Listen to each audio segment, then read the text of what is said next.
Okay, I think that we are recording right now. Are we, Miss Shelley?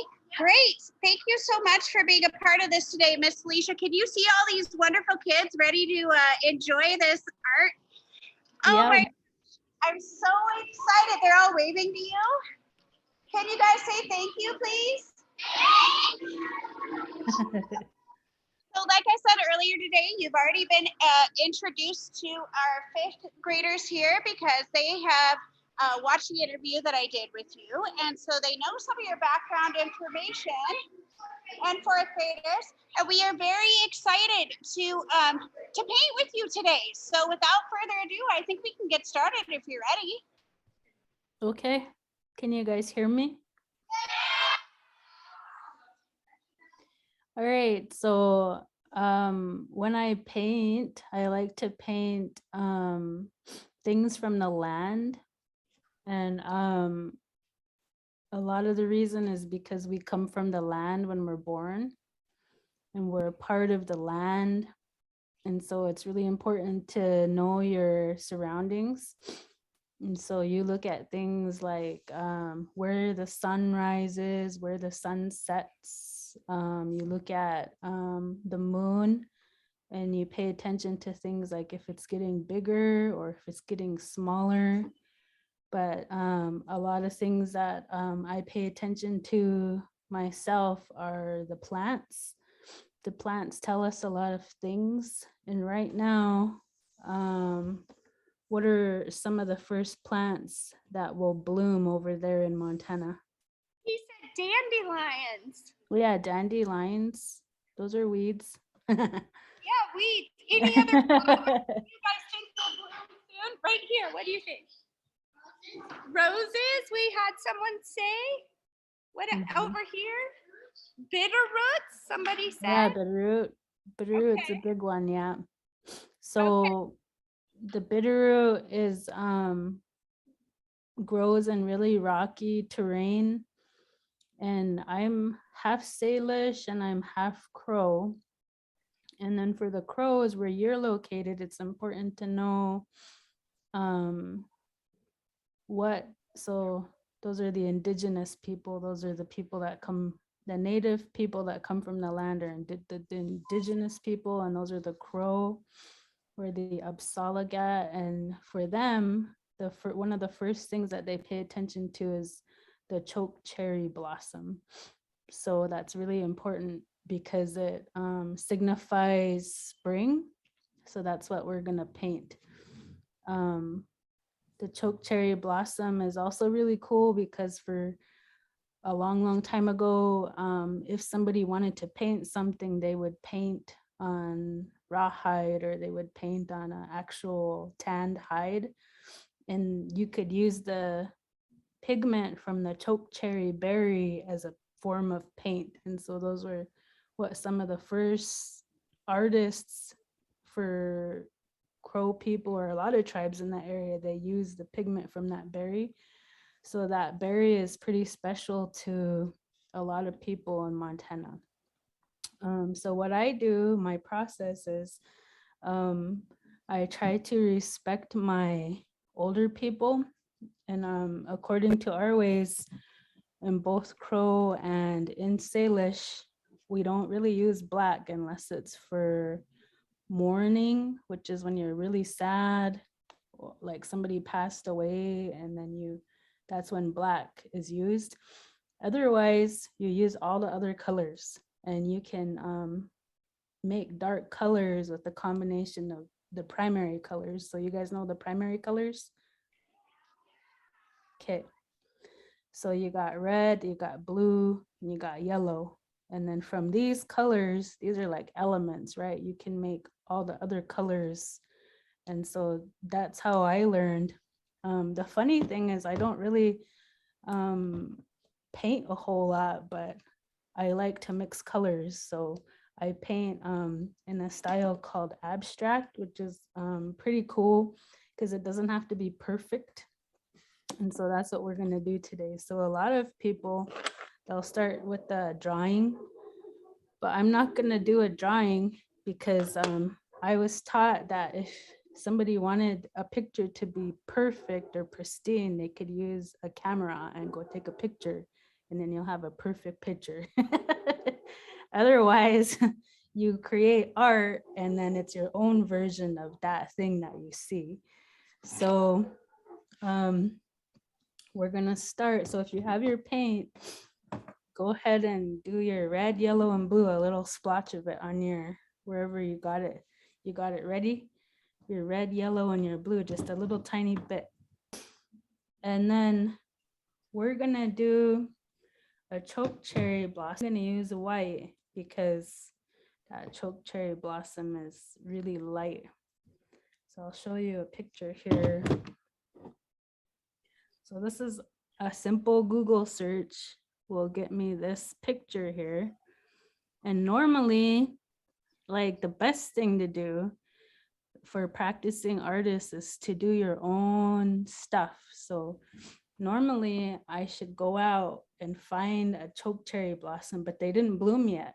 But go find one and then take a picture, and everybody, a lot of people have a device. Use your device, take your picture, and then you can pick how you want it to look. But I found one right here because I wanted to do this one with you guys. So you count the petals, and there's 5 petals, and it's white, but it has like yellow and brown. Okay, so you can see it comes in a bunch, like the form of it. So I'm gonna go ahead and start right here. I'm gonna paint it right here, like that, the same shape, right? I'm gonna use some white here. So I got white, and I'm gonna mix it. Usually you like, everybody is different. A lot of people don't use their brushes to mix. So I'm gonna make a really light yellow, really light. Just make it more white than anything. And you guys can do this. A really light yellow. Okay. And then we'll just start over here on whatever you're painting on there, and start painting a petal.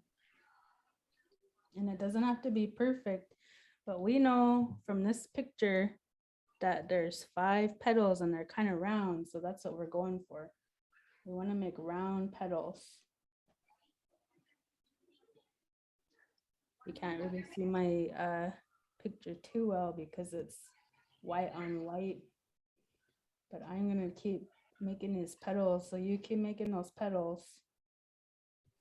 See that? Look up here. Woo!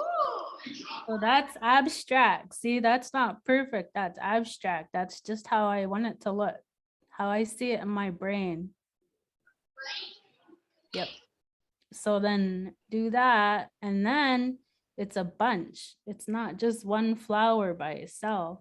So next to it somewhere, I'm going to start doing another one. Can you guys see this? Okay. It looks like you're starting your 5th flower. Is that right? 1, 2, 3, 4, 5. I'm on my 6th flower. I'm painting pretty fast because this paint, it dries really fast. So, because I'm going to come back over and start adding more to the flower. So I'm trying to cover it. Cover the canvas with a close-up view. Did anybody get their canvas colored or their canvas filled with flowers? These are looking great on our side. Cool. They're really cool. So when I look at this real close, when I look at this flower in the shadows, there's like, you can see little shadows where the petals bend. For that, if I want to, I can add a little tiny bit of blue to make a shadow on my petal, but just not much at all. Just like, you can't even barely like when you put it on your, like you can't even barely even have any. So if I mix it with like this gel or whatever, it makes it real see-through. And then I would use that to make shadows on the petals. Like if I want to just do a little tiny bit of, I'll go back through, but put it on the insides of those petals and you'll make shadows on the petals. So it looks like they're sort of bent. So you can do that if you want. Very small amount.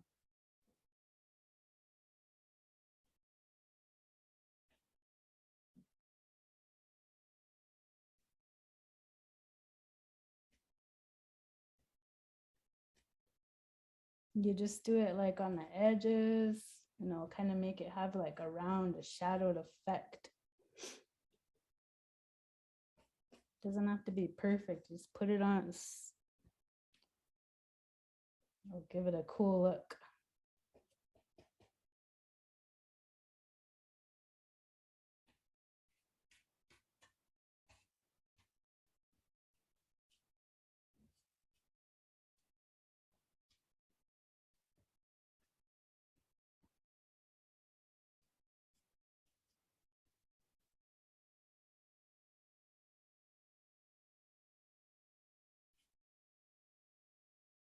Salisha, can you show us your canvas a little bit closer up again, just so we can show? Yep, perfect. So students, you get an idea of what we're doing here.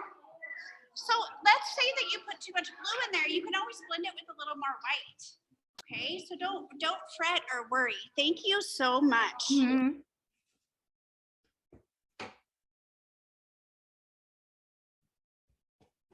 Dessa, what's your question?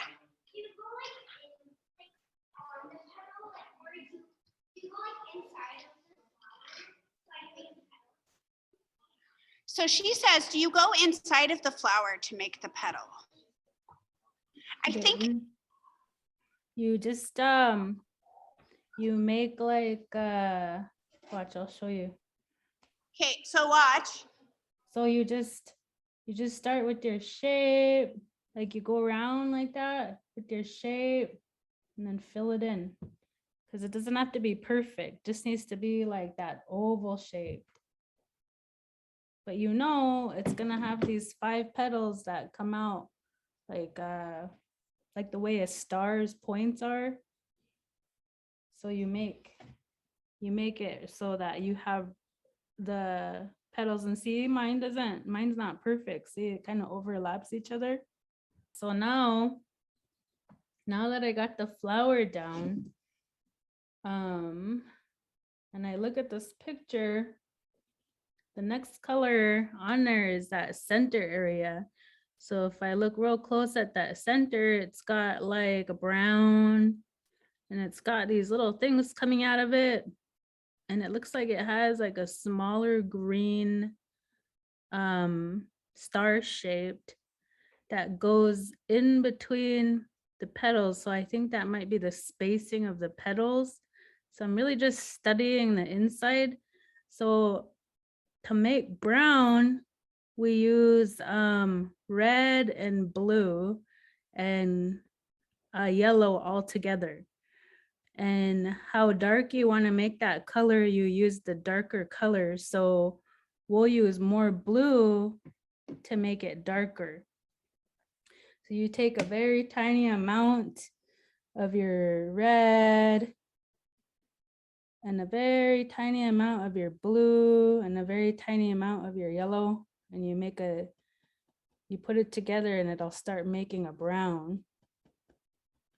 Mix it up, but I want it to be dark. So I'm going to add a little more blue, a little more red. Just keep doing that till you get a brown, and it'll be brown.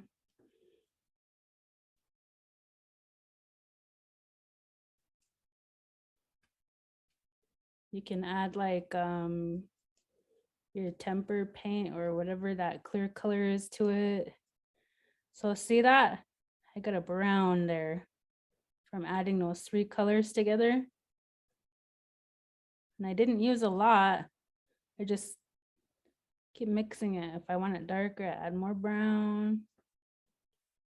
Okay, now you take your brown and we're gonna use that as our centers here. So I'm gonna use brown. If I want it to be a different color after I get it on there, I can take a smidgen of the other paint and mix it with it. So it's a little brighter. I just added some red to my brown to make it redder.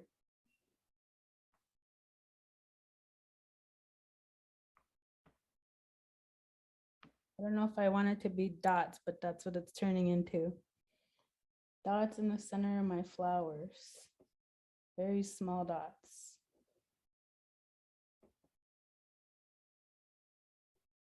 Because I'm going to come back over it to add more detail.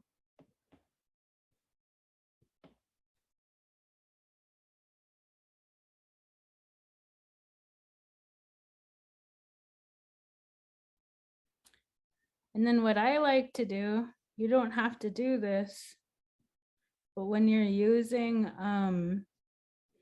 when you're painting like this, you don't just put a color in one spot.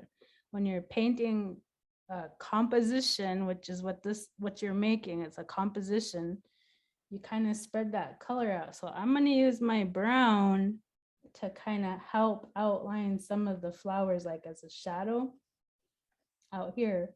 I'm going to come back though and use green afterward, but not right now. But you can do that while you're waiting.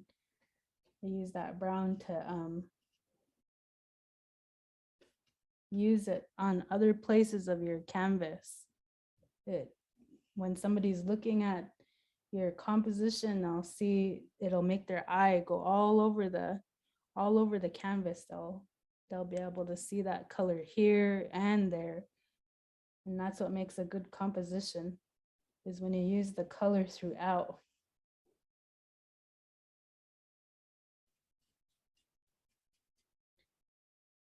So if you're waiting, try outlining your flowers with the brown.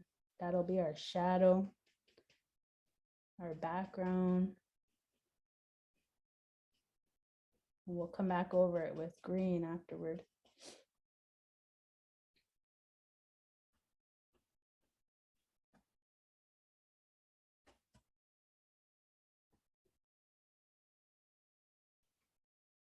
So here's mine. It looks pretty rough, but I like it.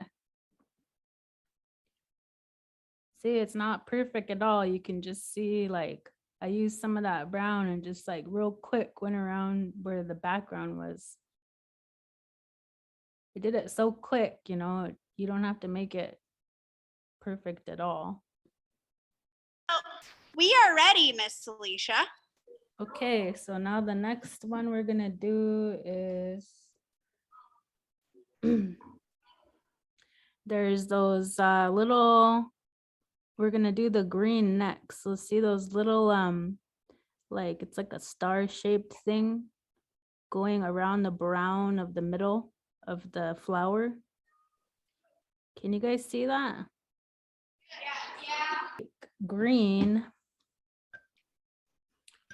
And what you're gonna do is take your, you guys know the colors for green? Do you know how to make green?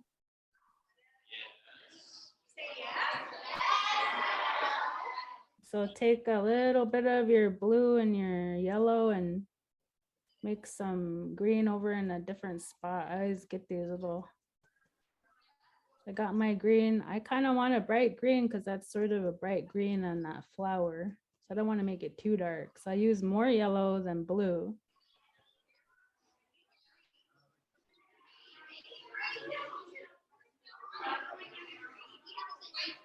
And then where on my flower, I remembered where those shapes are, those little triangle shapes. I'm gonna put a little green right there, like a,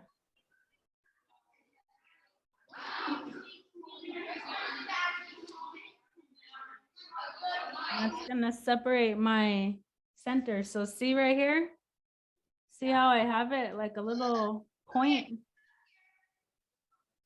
That's where I put my green, around that center, so you can see the little shape going around the center there. And I'll just do that on all my flowers, like where that little separation is between the petals.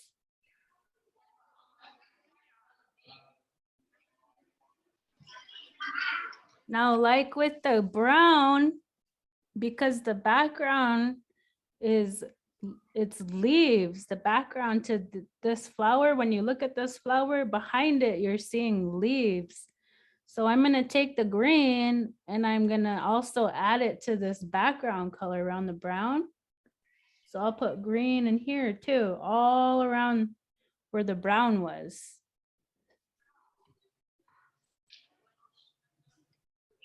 On the background.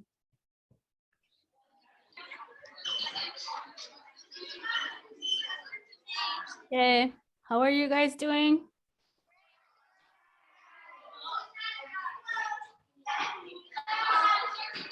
You can see I put the green over the brown. The last part of that flower, there's let's see, go this way. There's those little tiny things coming out of the center, right? They're like white lines, but they also have yellow dots at the end. So that's how you're gonna think of it. You look at the white line and it's coming out of the edge of that round circle. So when you do it, you can use your white and make white lines out of there. Just very extra random. Make little white lines coming out of the edge of your brown circles. And then if you get that far, go back and put yellow dots at the end of the, so here's, for example, how I'm starting. See, I'm starting to put white lines around the center of the brown circle. Hey, do you see the white around the center? That's what you're going for, that white around the center. While we're waiting on everybody, if you're done with your white, what I do, so if you're waiting, if you're one of those ones who's just waiting, I take a little bit of white and I come back where I see like the edge of my petals and I do a little bit of white here, a little bit of white there, just to give the petal some emphasis. That's where the sun is hitting the petal. So did you guys see that? So I'm just adding white to my petals just to bring them back out again, because you don't have to put a lot, just a little bit here, a little bit there.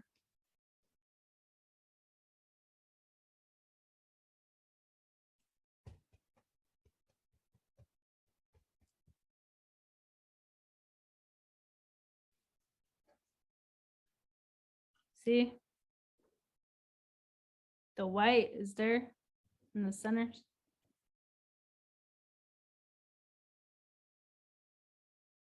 It's so pretty. Thank you. Are they ready or am I too far ahead? Nope, we can keep going. We're ready. We just need to be quiet here for a second. Okay, can you guys hear me? Raise your hand if you can hear me. Okay, now I have to do the yellow. So I'm gonna take a little bit of yellow. I'm not gonna take a lot, but I'm gonna start doing these dots, kind of like a very imperfect circle on the edge like that, and they're very speckled, very light. So when you look at it, can you see that? Very light speckled around where the edges of the white lines are. And that's gonna make those yellow dots that were on the flower.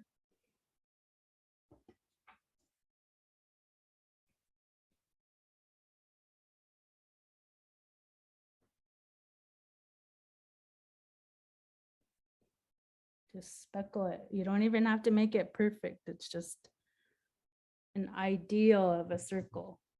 Here, I'll show you again in a second.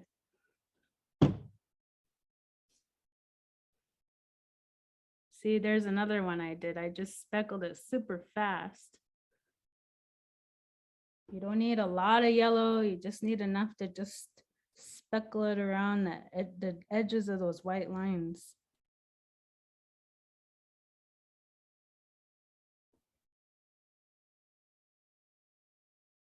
If you're done, what you can do is take some of that yellow and really lightly brush it on the background, not too dark, because you want to be able to still see the other colors, but just in various spots, like just making here and there on the background, the yellow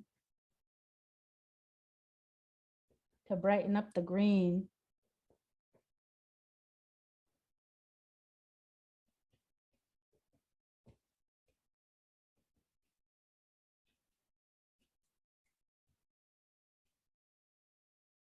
Not much. So as you're finishing up, I'll tell you more about that choke cherry. That choke cherry is the crows, they crush it up and sometimes they'll mix it with like dried meat and they'll make it into this stuff called pemmican. And a long time ago, that's what they would send off with somebody during the day. And like the tribes, long time ago, they didn't eat a whole bunch. Like they would eat a good hearty breakfast.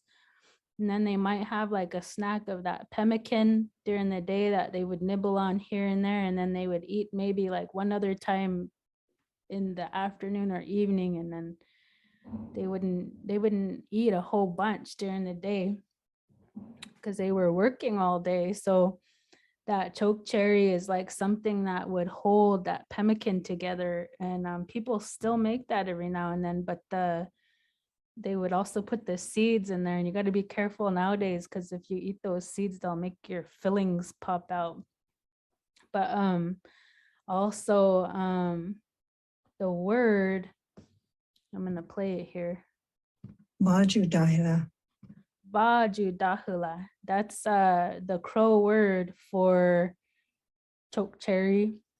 And I don't know if any of you are Crow, but when that blossom, when it occurs, that's the official sign that it's spring.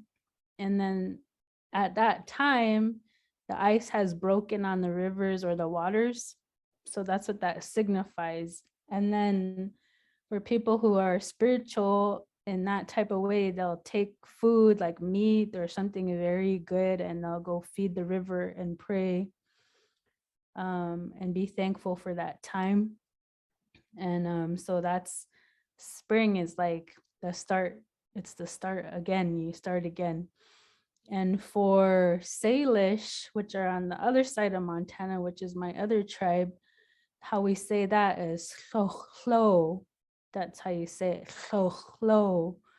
And we use that choke cherry as a sustenance, like we'll add it to soups, and everybody adds it to soups like that. And you can make a pudding out of it.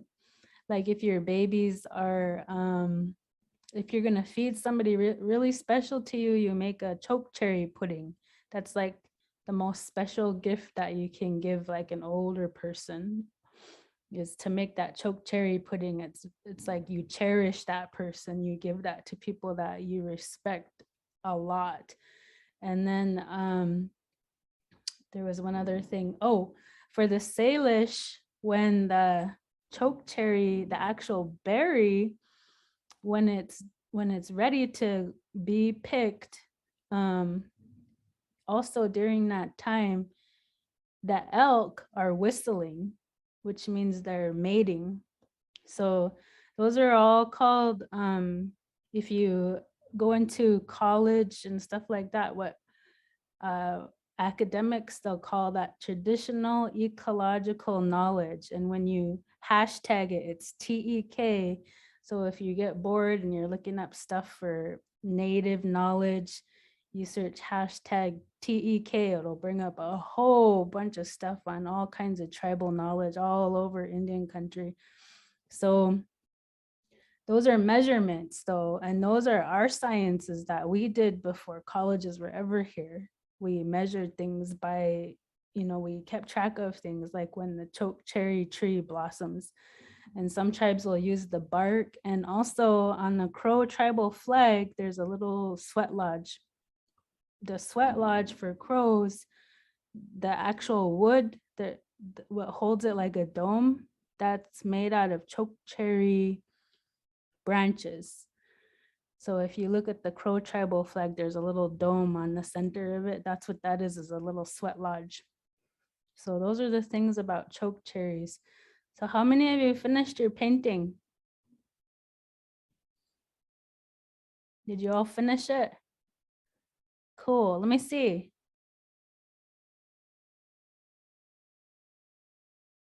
Show me your paintings. Oh my gosh, those turned out really good. Pretty good, man. Pretty good abstract artists. Ooh, I like that one up in the corner there. Cool, man. Very, very, very good. So now you know some stuff about the chokecherry blossom and spring and some abstract painting. Nice, nice. Oh, that was a good one. Thank you so much for doing this for us today. This was so great. I really appreciate your time. That you're just amazing. Hold on one sec. I want to make sure everybody appreciates you. Did you have anything else to tell us before we sign off? No, I think I got as much as I could. Those are cool paintings.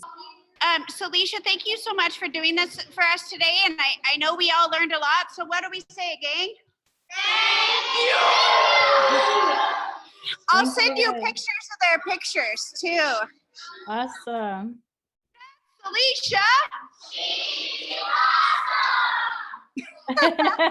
Thank you.